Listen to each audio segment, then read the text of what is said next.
In presenza di un volto pubblico presso il Museo delle Trame Mediterranee di Gibellina è stata inaugurata recentemente la mostra dal titolo Roba stagnata, antiche ceramiche di Burgio, curata da Vito Ferrandelli, Enza Fiammetta, Sergio Intorre e Maria Reginella. La mostra, organizzata dall'Associazione Culturale Pro Muceb, Museo della Ceramica di Burgio, dalla Fondazione Orestiadi e dal Museo delle Trame Mediterranee del Comune di Gibellina, ha visto anche il patrocinio dell'Osservatorio per le Arti Decorative in Italia, Maria Cascina, dell'Università di Palermo. Hanno preso parte alla presentazione il presidente della Fondazione Pumilia, il direttore dell'Osservatorio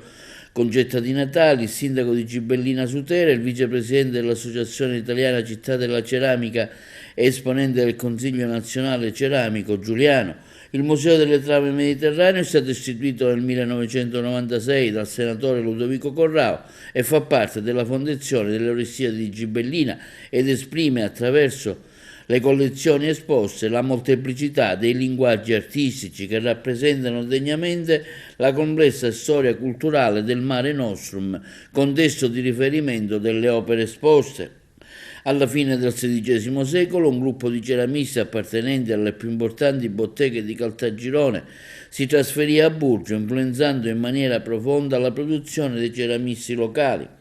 Si tratta di vasi, alberelli, bottiglie, cilindri, piatti, ciotole di varie dimensioni con decorazioni floreali prodotte in età moderna, allestiti da Enzo Fiammetta nelle teche del prestigioso Museo Belicino, che offrono ai visitatori un excursus completo sullo sviluppo dell'antica tradizione della ceramica delle botteghe burgitane. La mostra sarà visitabile fino al 20 gennaio del 2024. Roba stagnata è il titolo della mostra che oggi abbiamo inaugurato nel Museo delle Trame Mediterranee di Gibellina, dove un cospicuo nucleo di antiche ceramiche di Burgio avrà la possibilità di